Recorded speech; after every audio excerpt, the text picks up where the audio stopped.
रात के लगभग 2 बजे पूरा घर गहरी खामोशी में डूबा हुआ था। बाहर तेज हवा चल रही थी। ऐसा लग रहा था जैसे पूरी रात किसी अनहोनी का इंतजार कर रही हो। तभी अचानक एक दर्द से भरी चीख पूरे घर में गूंज उठी।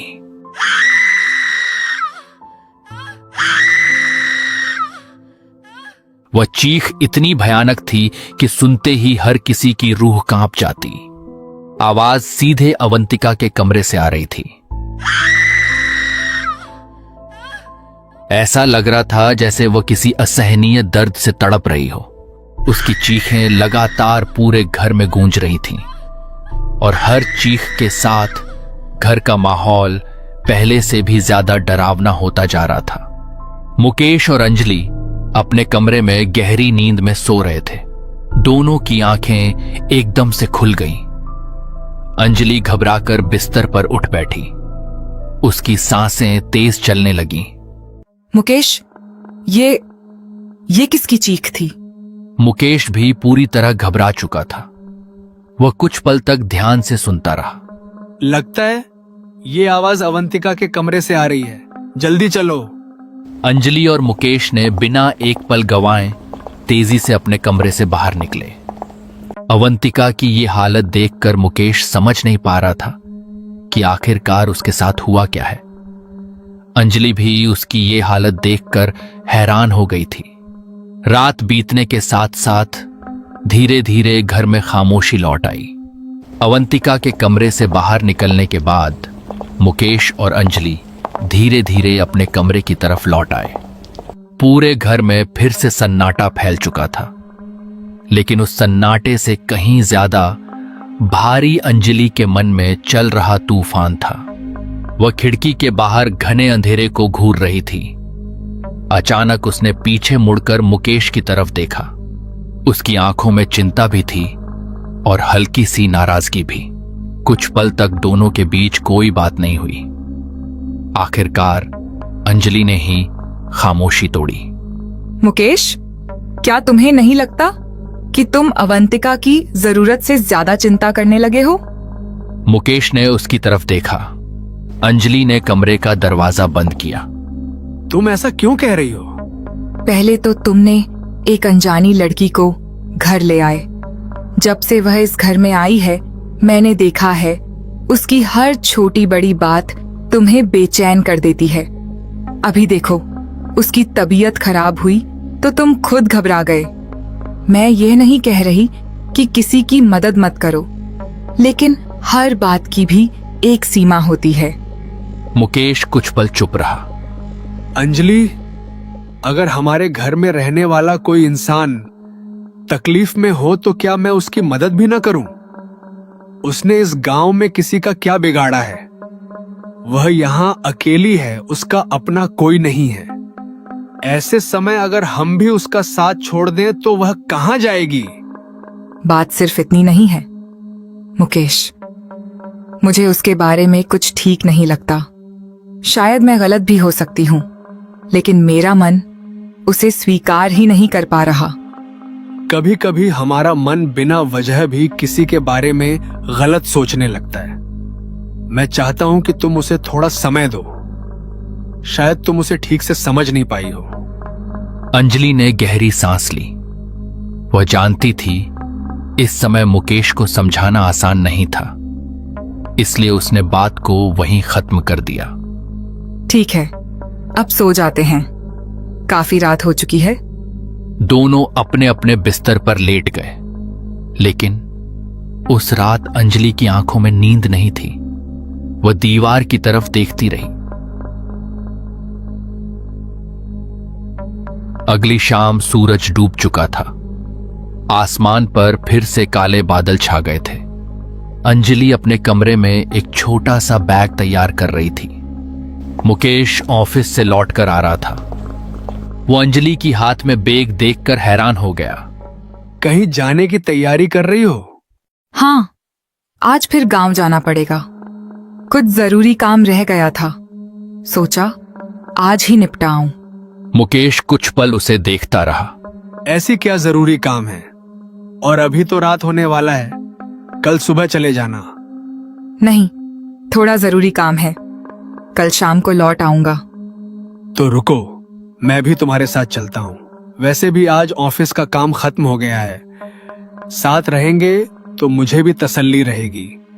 नहीं, इसकी कोई जरूरत नहीं है, तुम यहीं रहो, मैं अकेले चली जाऊंगी, ज्यादा देर भी नहीं लगेगी।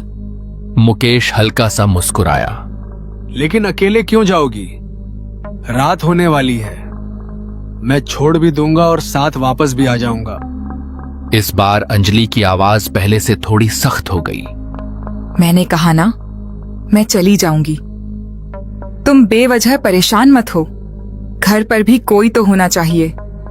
अवंतिका अभी पूरी तरह ठीक भी नहीं हुई है, अगर उसे फिर से कोई तकलीफ हुई तो कम से कम तुम यहां रहोगे। मुकेश कुछ पल के लिए चुप हो गया। उसे अंजलि की बात सही लगी। उसने धीरे से सिर हिलाया।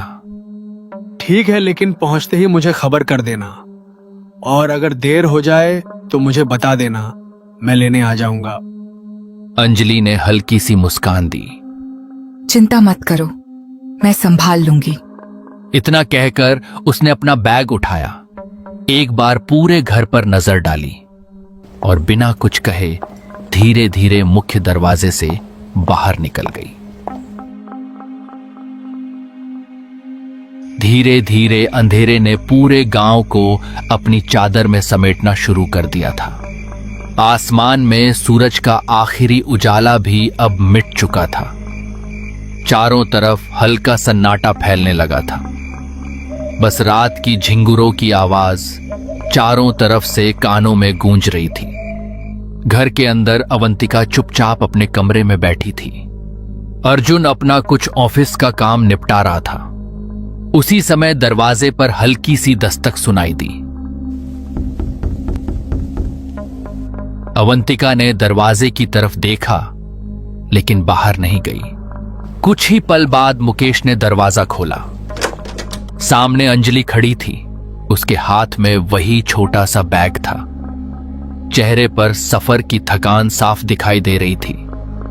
अच्छा हुआ तुम आ गई, कब से तुम्हारा इंतजार कर रहा था। सफर ठीक रहा ना? हाँ, रास्ते में थोड़ी देर हो गई थी, बाकी सब ठीक रहा। दोनों धीरे धीरे घर के अंदर आ गए। घर वैसा ही शांत था, लेकिन न जाने क्यों अंजलि को इस बार घर का माहौल पहले से कहीं ज्यादा भारी महसूस हो रहा था। अवंतिका की कमरे की दरवाजा खुला हुआ था। वो दरवाजे के सामने खड़ी हुई थी। उसने एक पल के लिए अंजलि की तरफ देखा, फिर धीमी आवाज में बोली, आप वापस आ गई? अंजलि ने बस हल्के से सिर हिला दिया। उसने कोई और बात नहीं की। मुकेश को भी अजीब लगी। उसने मुस्कुराकर माहौल हल्का करने की कोशिश की। अच्छा, अब सब आ गए हैं, चलो पहले खाना खा लेते हैं, फिर आराम करेंगे। तीनों खाना खाने चले गए। रात धीरे धीरे और गहरी होती चली गई। घड़ी ने 12 बजने का संकेत दिया। पूरा घर अब नींद में डूब चुका था। बाहर तेज हवा चल रही थी। कभी कभी हवा के साथ खिड़कियां हल्के से कांप उठती और उनकी आवाज पूरे घर में गूंज जाती। अचानक एक ऐसी दर्द भरी चीख पूरे घर में गूंजी जिसने रात के सन्नाटे को पल भर में तोड़ दिया। अंजलि की आंख एक झटके में खुल गई। उसी समय मुकेश भी बिस्तर पर उठकर बैठ गया। दोनों ने एक दूसरे की तरफ देखा। ये आवाज अवंतिका के कमरे से आ रही है। अंजलि का चेहरा एकदम पीला पड़ गया। दोनों बिना समय गंवाए कमरे से बाहर निकले। बाहर चारों तरफ अंधेरा पसरा हुआ था। हवा अब पहले से कहीं ज्यादा तेज चल रही थी।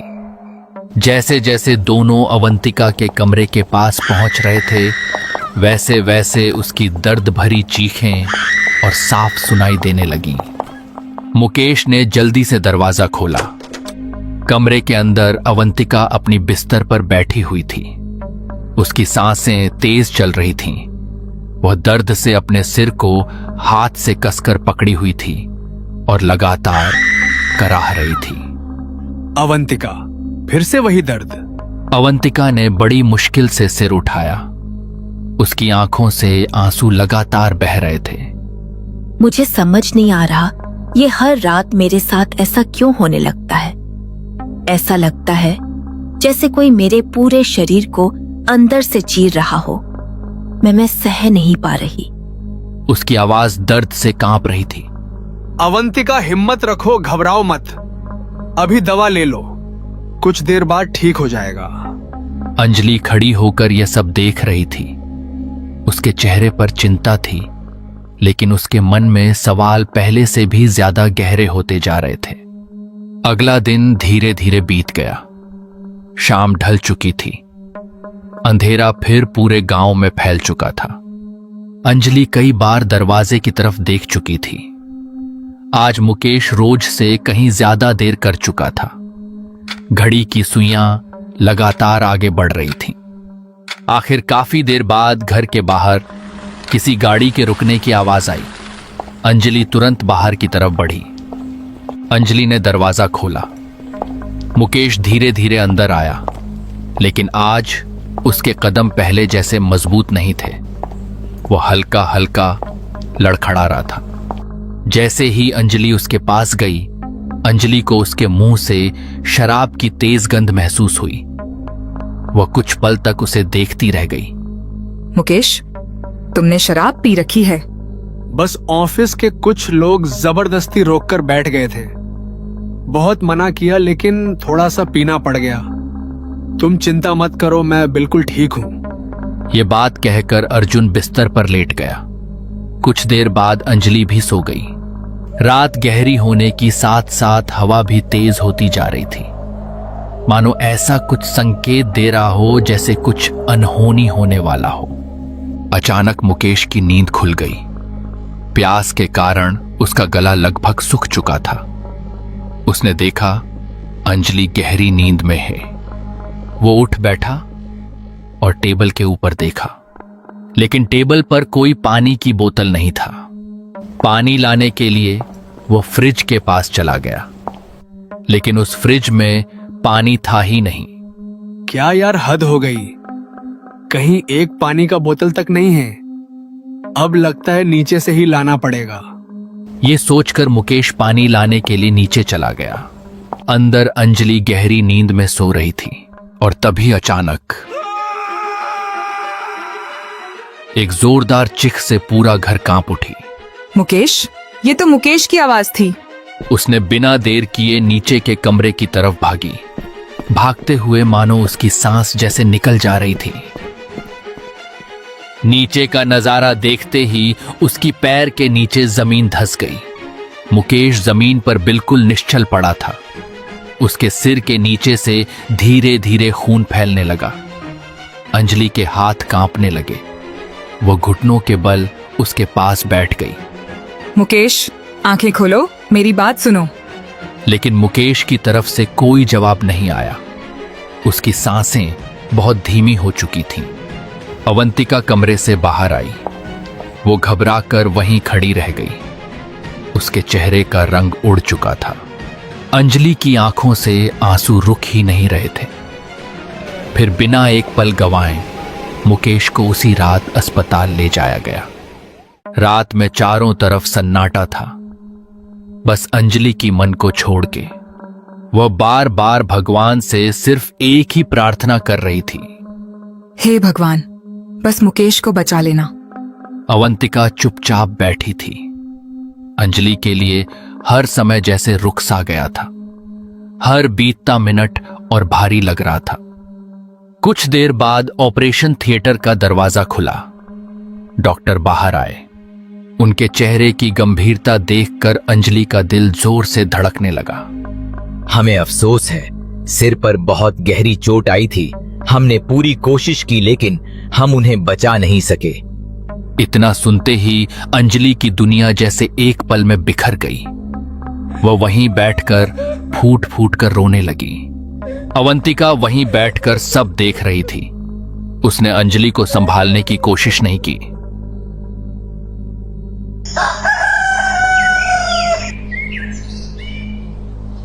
अगली सुबह पूरा घर शोक में डूबा हुआ था। आसपास के लोग भी धीरे धीरे वहां इकट्ठा होने लगे। घर के बीचों बीच मुकेश का एक फोटो रखा हुआ था। अंजलि उसके पास बैठी लगातार रो रही थी। उसकी आंखों से आंसू रुकने का नाम नहीं ले रहे थे। थोड़ी दूर अवंतिका भी चुपचाप बैठी थी।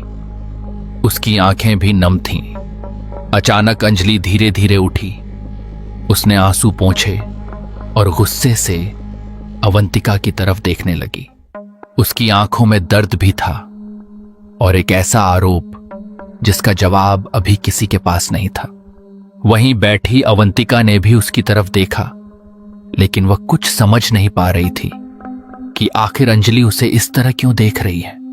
सुबह का माहौल अभी पूरी तरह शांत भी नहीं हुआ था कि एक खबर पूरे गांव में बिजली की तरह फैल गई। यह खबर जैसे ही रामप्रसाद के कानों तक पहुंची, उनके हाथ कांपने लगे। कुछ पल के लिए उन्हें लगा शायद उन्होंने कुछ गलत सुन लिया है। उन्होंने सामने खड़े आदमी से दोबारा पूछा, लेकिन जवाब वही था। यह सुनते ही रामप्रसाद के चेहरे का रंग उड़ गया। उन्हें विश्वास ही नहीं हो रहा था कि जिस लड़के को उन्होंने बचपन से अपनी आंखों के सामने बड़ा होते देखा, आज उसके बारे में ऐसी खबर सुनने को मिलेगी। बिना एक पल रुके उन्होंने तेजी से मुकेश के घर की तरफ कदम बढ़ा दिए। रास्ता वही था, लेकिन आज हर कदम पहले से कहीं ज्यादा भारी लग रहा था। चलते चलते उनके हाथ लगातार कांप रहे थे। ऐसा लग रहा था जैसे उनका मन बार बार इस खबर को झुठलाने की कोशिश कर रहा हो। लेकिन जैसे जैसे वे घर के करीब पहुंचते गए, वैसे वैसे उनके मन का डर और गहरा होता गया। उनके मन में न जाने कितने सवाल उठ रहे थे, लेकिन किसी भी सवाल का जवाब उनके पास नहीं था। आखिरकार वे मुकेश के घर पहुंच गए। घर के बाहर गांव के कई लोग खामोशी से खड़े थे। किसी के चेहरे पर मुस्कान नहीं थी। पूरा माहौल गम में डूबा हुआ था। रामप्रसाद धीरे धीरे घर के अंदर गए और जैसे ही उनकी नजर सामने गई, वे एकदम रुक गए। उनकी आंखें नम हो गईं। सामने एक टेबल पर मुकेश की एक बड़ी सी तस्वीर रखी थी। तस्वीर पर ताजे फूलों की माला चढ़ी हुई थी। उस तस्वीर के ठीक सामने अंजलि जमीन पर बैठी फूट फूट कर रो रही थी। उसे देखकर ऐसा लग रहा था मानो उसकी पूरी दुनिया एक ही पल में उजड़ गई हो। रामप्रसाद की आंखों से भी आंसू निकल पड़े।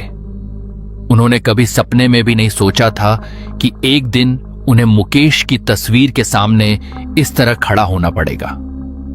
कुछ पल तक वे चुपचाप उसी तस्वीर को देखते रहे। फिर उन्होंने धीमी आवाज में कहा, बेटी खुद को संभालो। मैं जानता हूं यह दुख बहुत बड़ा है, लेकिन जो हो गया उसे बदला नहीं जा सकता। अगर तुम इस तरह टूट जाओगी तो खुद को कैसे संभालोगी?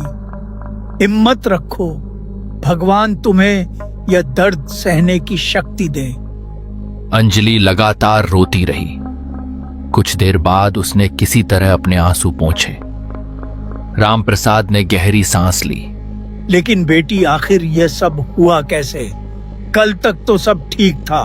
आखिर एक ही रात में ऐसा क्या हुआ कि आज मुकेश सिर्फ एक तस्वीर बनकर रह गया? अंजलि ने तस्वीर की तरफ देखी। उसकी आंखें फिर भर आईं। कुछ पल तक वह कुछ बोल ही नहीं पाई। फिर कांपती आवाज में उसने कहा, कल रात मुकेश ऑफिस से बहुत देर से घर लौटे थे। उसकी आवाज कांप रही थी। हर शब्द के साथ उसकी आंखों से आंसू लगातार बह रहे थे। रामप्रसाद बिना कुछ बोले उसकी बात ध्यान से सुनते रहे। हम उन्हें उसी रात अस्पताल लेकर गए। डॉक्टर भी पूरी कोशिश करते रहे, लेकिन उनकी सिर पर बहुत गहरी चोट लग चुका था। उन्होंने कहा, अब उनको बचाना संभव नहीं है। इतना कहते ही अंजलि फिर से फूट फूट कर रोने लगी। घर में कुछ पल के लिए गहरा सन्नाटा छा गया। रामप्रसाद की नजर धीरे धीरे फिर मुकेश की तस्वीर पर जाकर टिक गई।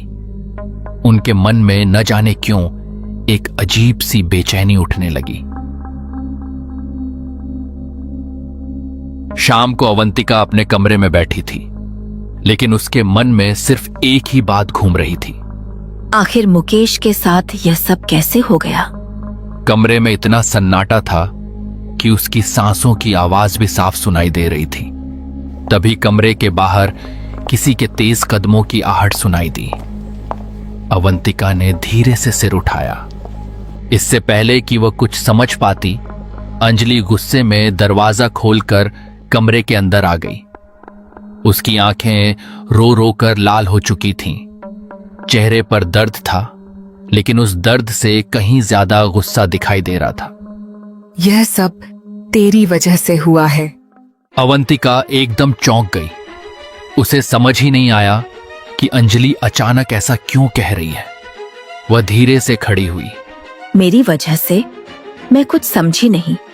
अंजलि की आंखों से आंसू लगातार बह रहे थे, लेकिन उसकी आवाज अब भी गुस्से से भरी हुई थी। जिस दिन से तू इस घर में आई है, उसी दिन से इस घर में अजीब अजीब घटनाएं होने लगी।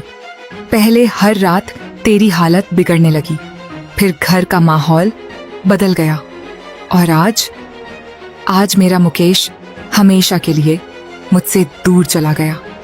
अवंतिका की आंखें भर आईं। लेकिन मैंने किया क्या है? मैं तो खुद नहीं जानती कि मेरे साथ हर रात ऐसा क्यों होता है। अंजलि ने बिना उसकी बात सुने जवाब दिया। तूने कुछ नहीं किया, सब कुछ तेरी वजह से हुआ है। अगर तू उस रात हमारे घर नहीं आती तो शायद आज मुकेश जिंदा होता। यह सुनकर अवंतिका पूरी तरह टूट गई। उसकी आंखों से आंसू लगातार बहने लगे। मैं कसम खाकर कहती हूँ, मेरा किसी भी बात से कोई लेना देना नहीं है। अगर मुझे जरा सा भी पता होता कि मेरे आने से ऐसा कुछ होगा, तो मैं कभी इस घर की चौखट भी पार नहीं करती। लेकिन उस समय अंजलि किसी की सफाई सुनने की हालत में नहीं थी। दुख ने उसके धैर्य को पूरी तरह तोड़ दिया था। वो गुस्से में लगातार अवंतिका को खरी खोटी सुनाती रही।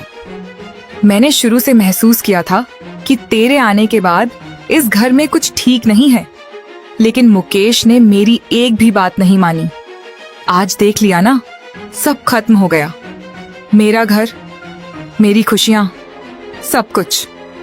अवंतिका कुछ पल तक चुप रही। उसने आंसू पोंछे। अगर सचमुच आपको लगता है कि मेरी वजह से यह सब हुआ है, तो ठीक है, मैं अभी इसी वक्त यह घर छोड़ देती हूँ। मैं नहीं चाहती कि मेरी वजह से आपको और तकलीफ मिले। इतना कहकर अवंतिका ने अपना छोटा सा बैग उठाया, फिर बिना कुछ कहे धीरे धीरे कमरे से बाहर निकल गई। उसके कदमों की आवाज धीरे धीरे घर के सन्नाटे में खो गई। दोस्तों, क्या सचमुच मुकेश की मौत सिर्फ एक हादसा थी, या फिर किसी ने बहुत सोच समझकर इसके पीछे एक ऐसा खेल खेला था जिसका राज अभी तक किसी के सामने नहीं आया? इन सभी सवालों के जवाब जानने के लिए हमें इस कहानी में थोड़ा पीछे जाना पड़ेगा, क्योंकि असली रहस्य की शुरुआत वहीं से हुई थी। यह कहानी शुरू होती है उस शाम से जिस दिन अंजलि अपने गांव गई थी। मुकेश को उसने सिर्फ इतना कहा था, गांव में थोड़ा जरूरी काम है, कल तक वापस आ जाऊंगी। मुकेश ने भी उसकी बात पर ज्यादा सवाल नहीं किए, लेकिन असलियत कुछ और ही थी।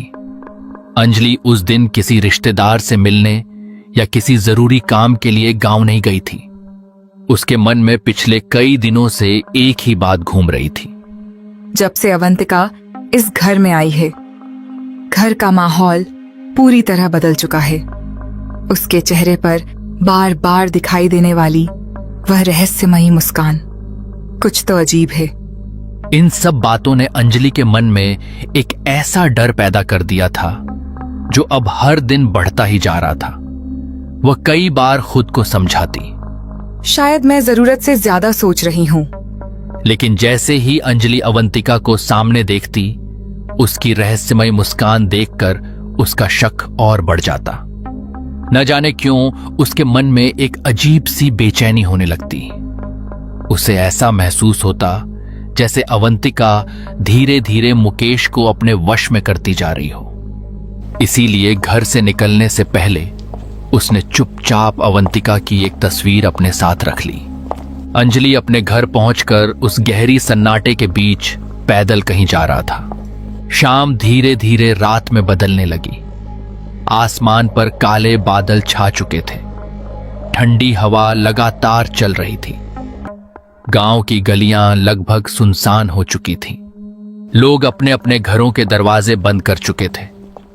चारों तरफ ऐसा सन्नाटा पसरा था कि दूर कहीं पत्तों के हिलने की आवाज भी साफ सुनाई दे रही थी। अंजलि के कदम लगातार आगे बढ़ रहे थे। उसे डर तो बहुत लग रहा था, लेकिन आज उसके मन में उठ रहे सवाल उसके डर से कहीं ज्यादा बड़े थे। उसने गहरी सांस ली और अपनी चाल थोड़ा तेज कर दी। कुछ देर और चलने के बाद अचानक उसकी नजर सामने पड़ी। थोड़ी दूरी पर एक बहुत पुराना और जर्जर मकान खड़ा था। उस घर की दीवारें जगह जगह से टूटी हुई थीं। छत के किनारों पर जंगली बेलें लटक रही थीं। उसने कुछ पल वहीं खड़े होकर उस घर को देखा। यही वो घर लगता है। गांव के लोग कहते थे उस घर में बिना किसी बहुत बड़ी वजह के कोई नहीं जाता। अंजलि ने अपने कांपते हाथों से बैग को और कसकर पकड़ा। उसके दिल की धड़कनें पहले से कहीं ज्यादा तेज हो चुकी थीं, लेकिन अब वह यहां तक आ चुकी थी। वापस लौटने का सवाल ही नहीं था। अंजलि कुछ पल तक दरवाजे के सामने खड़ी रही। उसके दिल की धड़कनें लगातार तेज हो रही थीं। उसने एक गहरी सांस ली और धीरे धीरे अपना कांपता हुआ हाथ दरवाजे पर रखा। दरवाजे के खुलते ही अंदर से ठंडी हवा का एक तेज झोंका बाहर आया। उस हवा ने अंजलि के पूरे शरीर में सिहरन दौड़ा दी।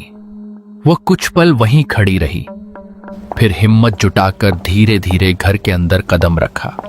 जैसे ही उसने अंदर नजर उठाकर देखा, वह एकदम ठिठक गई। उसकी आंखें हैरानी से फैल गईं। पूरा घर घने अंधेरे में डूबा हुआ था। ऐसा लग रहा था मानो उस घर में कई वर्षों से सूरज की रोशनी ने कदम ही न रखा हो। चारों तरफ सिर्फ अंधेरा था, इतना गहरा अंधेरा कि दूर खड़ी चीजें भी ठीक से दिखाई नहीं दे रही थीं। तभी उस अंधेरे के बीच उसे एक आदमी दिखाई दिया। वो बिल्कुल स्थिर बैठा हुआ था। उसने पूरे शरीर पर काले रंग के कपड़े पहन रखे थे। उसका सिर थोड़ा झुका हुआ था और उसके होंठ लगातार कुछ मंत्र पढ़ रहे थे। यह दृश्य इतना अजीब और डरावना था कि अंजलि के कदम वहीं रुक गए। कुछ पल तक वो बिना कुछ बोले बस उसे ध्यान से देखती रही। उसकी हिम्मत नहीं हो रही थी कि एक भी शब्द बोले। और तभी आओ बेटी।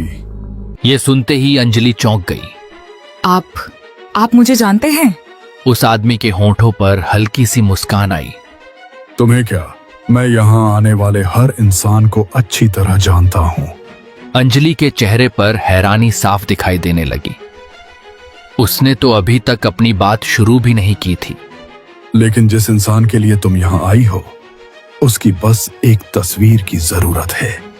जी बाबा, मैं उसकी तस्वीर साथ लेकर आई हूँ। लेकिन याद रखना बेटी, कुछ पाने के लिए कुछ खोना पड़ता है। बाबा, मैं बस चाहती हूँ वो मेरी पति के जिंदगी से निकल जाए। तो ठीक है बेटी, लेकिन याद रखना, बाद में जो कुछ होगा उसके लिए तुम जिम्मेदार रहोगी और मुझे जो चाहिए वो लाए हो। अंजलि ने अपने बैग से कुछ पैसे निकालकर उसको दिए। अब तुम जाओ बेटी, तुम्हारा काम हो जाएगा। अंजलि ने एक बार भी नहीं सोची। वो बस चाहती थी अवंतिका मुकेश की जिंदगी और उनके घर छोड़ के निकल जाए। लेकिन उसका नतीजा आज क्या निकलने वाला है, उसे खुद नहीं पता था। आज उसके पास कोई नहीं था, इसीलिए वो घर छोड़कर गांव चली गई। और उस दिन से ये घर बस गांव में खंडर सा पड़ा हुआ है। गांव के लोगों का मानना है कि किसी बुरी शक्ति का नजर उस घर पर है। इसीलिए शाम होने के बाद कोई उस घर के आसपास भी नहीं जाता। दोस्तों, यहां तक इस वीडियो को देखने के लिए धन्यवाद। अगर ये वीडियो आपको पसंद आई तो एक प्यारा सा कमेंट जरूर करें और वीडियो को लाइक और चैनल को सब्सक्राइब करना बिल्कुल ना भूलें। धन्यवाद।